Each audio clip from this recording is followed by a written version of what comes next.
On Global TV News Prime, Natasha demands live broadcast of Senate probe for transparency.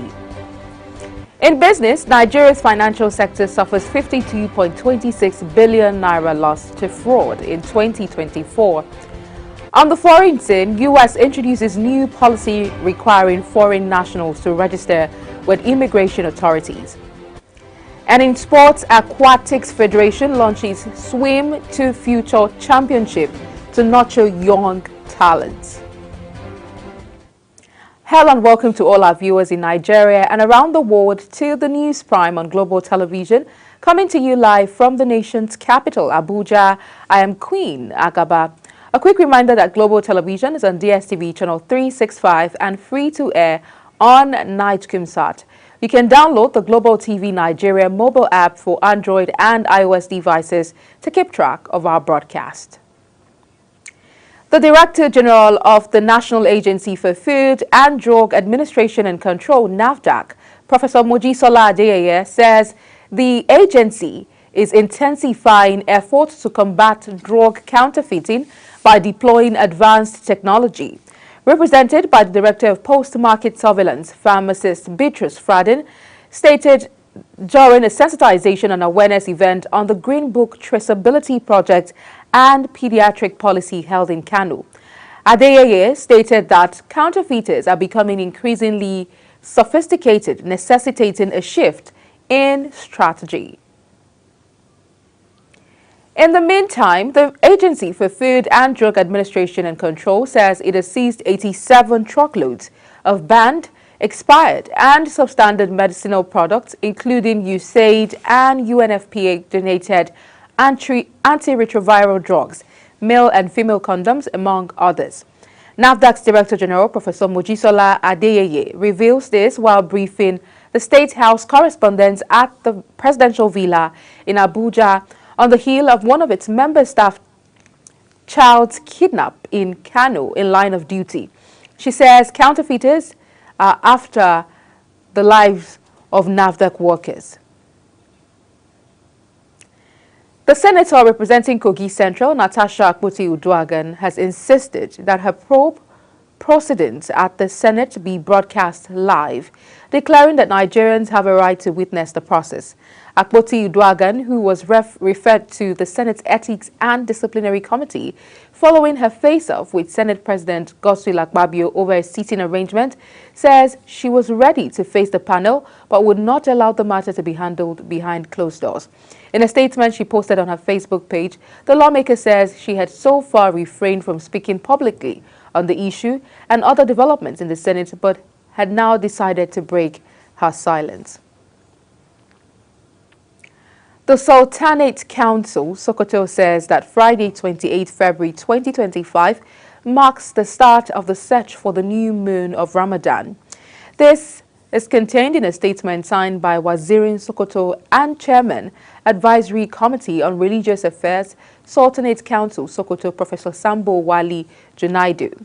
It called on Muslims to look out for the new moon on Friday and report any sighting to their nearest district or village head for onward communication to Sultan of Sokoto and President General Nigeria Supreme Council for Islamic Affairs, Mohammed Saad Abubakar, for a formal announcement.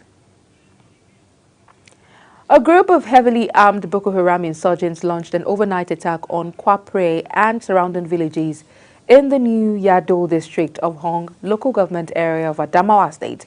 Worship places, schools, houses and business premises were reportedly set ablaze, properties worth millions of naira looted. Joel Kulaha, the village head of Kwapere, said the insurgents descended on the communities, searching buildings and carting away valuables. Oyo State government has officially launched the enrollment of 10,000 basic school pupils into the state's healthcare insurance scheme. Flagging off the enrollment at the Ibadan Civic Center, Idiakwe, the state deputy governor Bayo Lawal emphasized the government's commitment to ensuring pupils have sound minds for effective learning.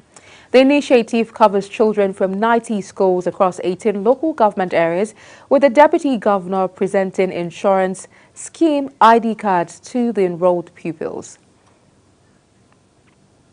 The International Telecommunications Union (ITU) has appealed to the global community for collective action and collaboration against submarine cable disruptions and cuts that could slow down the growth and development of digital economy in the world. The Secretary General of ITU, Doreen Bogdan Martin, made the remarks in Abuja during the opening ceremony of the ITU International Submarine Cable Resilience Summit, hosted by Nigeria for the first time. She noted that at the moment, digital economy accounted for the greater part of the world's gross domestic product (GDP) and is expected to peak at $16.5 trillion by 2028. All security aids attached to Speaker Mojisola Meranda of the Lagos State House of Assembly have been withdrawn. The security details attached to the Speaker, including police officers, have also been withdrawn. Spokesperson for Meranda, Ganzolo Victor, confirmed the development and couldn't say the reason behind the actions. The Abia State government has hinted on amending the state's law on expired drugs to allow for severe punishment and imprisonment of traders selling fake, expired, unregistered medicines and other products. The state governor, Alex Oti, gave the hint in Aba in a meeting with the National Agency for Food and Drug Administration and Control, representatives of Ariaria, Ezioku and Tenant Road Market. The meeting also had in attendance Chairman Aba South Local Government Council Anyanwu Obialo and the Director Pharmaceutical Council of Nigeria Abia Chapter Ngozi Zenwata. Chairman, the Economic and Financial Crimes Commission (EFCC) Ola Olukoyede says organized foreign fraud syndicates are establishing cells in Nigerian cities and recruiting youths into serious organized cybercrimes, including cryptocurrency fraud. EFCC spokesperson Dele Oyewale made this known in a statement in Abuja. He explained that Olukoyede says while receiving participants of the Executive Intelligence Management Course 18 of the National Institute for Security Studies in Abuja. You're watching the live broadcast of the News Prime. When News Prime returns, federal government to review electricity tariff for Band B, C customers. We'll bring you details of this as well as foreign and sports stories right after the break. Please stay with us.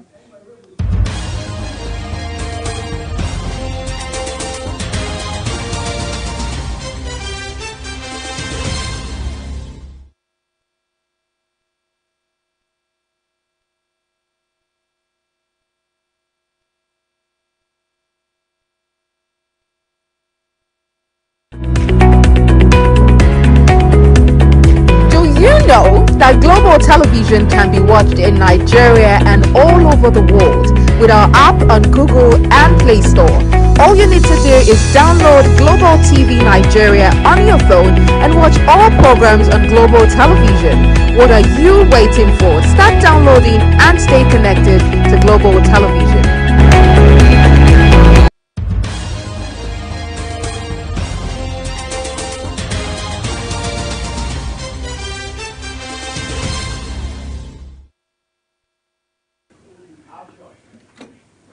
Many thanks for staying with us. If you've just joined this is Global Television, bringing you live broadcast of the News Prime.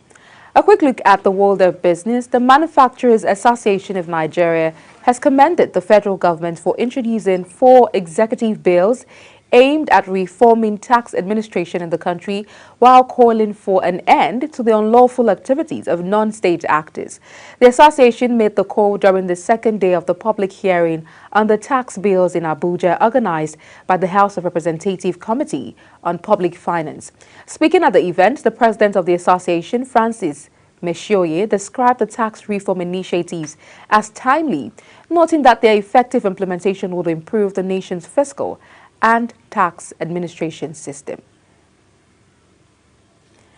The Minister of State for Agriculture and Food Security, Dr. Aliyu Sabi Abdullahi, has affirmed the federal government's commitment to fighting fake and corrupt cooperative societies that steal and scam innocent citizens. The minister revealed this at the flag-off ceremony of the National Intensive Training Workshop for Trustees, management committees and managers of cooperative societies in Nigeria held at the Federal Cooperative College, Kaduna. The minister says the aim is to bring innovation by revitalizing the sector to restore confidence of the masses and bring back the glory of the cooperative movement as a force to reckon with in socio-economic development in Nigeria. The federal government has urged cement manufacturers to lower prices to 7,000 naira, citing improved economic conditions.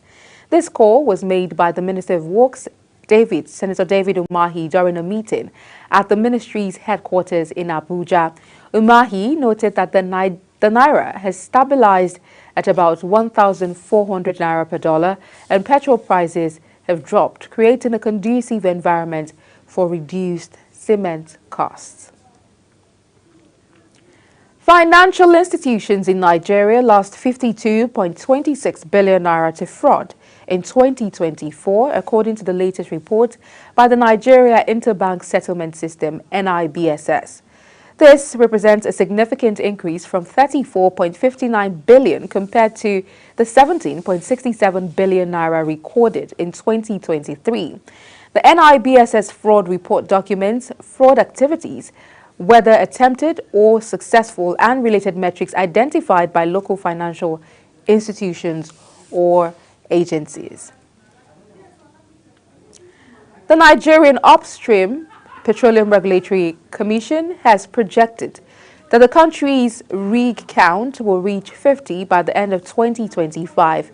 This disclosure was made by NUPRC Chief Executive Gbenga Komolafe during the ongoing 2025 Nigeria International Energy Summit (NIES) in Abuja. According to the Commission, Nigeria's rig count has grown significantly from 8 in 2021 to 40 in 2025. On the foreign scene, the Chief of Air Staff, Air Marshal Hassan Abubakar, says the recent withdrawal of Burkina Faso, Niger, and Mali from the Economic Community of West African States has significantly increased the security burden on Nigeria's military. Speaking at the first quarter meeting with branch chiefs, air officers commanding, and commanders in Abuja, Abubakar noted that the withdrawal had disrupted regional security frameworks, particularly affecting the multinational Joint Task Force. He warned that with Chad also considering withdrawal, the multinational Joint Task Force's capacity to conduct joint operations will be further weakened, placing greater responsibility on Nigeria's military. The United States has introduced a new policy requiring all foreign nationals to register with U.S. immigration laws. The executive order, titled Protecting the American People Against Invasion, directs the Department of Homeland Security to enforce a federal law that has long been overlooked. Foreign nationals who fail to register may face legal penalties, fines, or prosecution. A Vietnamese court has sentenced the leading independent journalist to 30 months in prison over a Facebook post that criticized the government. Huy Doc worked for influential state-run newspapers before authoring one of Vietnam's most popular blogs and Facebook accounts, where he criticized the country's communist leaders on issues such as corruption, media control, and relations with China. The court in Hanoi convicted the 63-year-old of abusing democratic freedoms to infringe upon the interest of the state by posting 13 articles on Facebook. In sports, founder of Remo Stars Football Club, Kunle Tsunami, has pledged 2.5 million naira to Nigeria's under-17 women's team, the Flamingos, as they prepare to take on South Africa in the second round of the FIFA Under-17 Women's World Cup qualifiers. The Flamingos are currently training at the Remo Stars facilities in Ikenne, Ogun State, ahead of the crucial first leg clash at the Lucas Moripe Stadium in Pretoria, South Africa. Sunam made the donation after watching the team play to a 1-1 draw against Beyond Limits Football Academy. Impressed by their performance, he commended the young girls for their determination and fighting spirit. Manchester United has emerged as front-runners to sign Nigeria international Victor Osimhen during the summer transfer window as other major targets slip away from them. The Red Devils, who have struggled in front of goal this season, are reportedly prepared to trigger the Super Eagles striker's £75 million release clause to bring him to Old Trafford as manager Ruben Amorim seeks to bolster his attacking options. The 26-year-old Napoli striker, currently on loan at Turkish giants Galatasaray, has been in exciting form this season, netting 20 goals and providing 5 assists in 25 appearances across all competitions. And as we end the Global News Express, let's take a look at some of our top stories. Senator representing Kogi Central, Natasha Akpoti-Uduaghan, has insisted that her probe proceedings at the Senate be broadcast live, declaring that Nigerians have a right to witness the process. In business, financial institutions in Nigeria lost 52.26 billion naira to fraud in 2024, according to the latest report by the Nigeria Interbank Settlement System, NIBSS. On the foreign scene, the United States has introduced a new policy requiring all foreign nationals to register with U.S. immigration laws. And in sports, we told you founder of Remo Stars Football Club, Kunle Sanem, has pledged 2.5 million naira to Nigeria's under-17 women's team, the Flamingos, as they prepare to take on South Africa in the second round of FIFA Under-17 Women's World Cup qualifiers. And that's it on Global News Prime. A quick reminder that Global TV is on DSTV channel 365, on StarTimes channel 276, and free-to-air on NigeComSat. Kindly follow us across all social media platforms using our Global TV NG and other handles now showing on your screen. You can also download the Global TV Nigerian app for Android and iOS devices to keep track of our broadcast. I am Queen Agaba. Thank you for watching and see you again.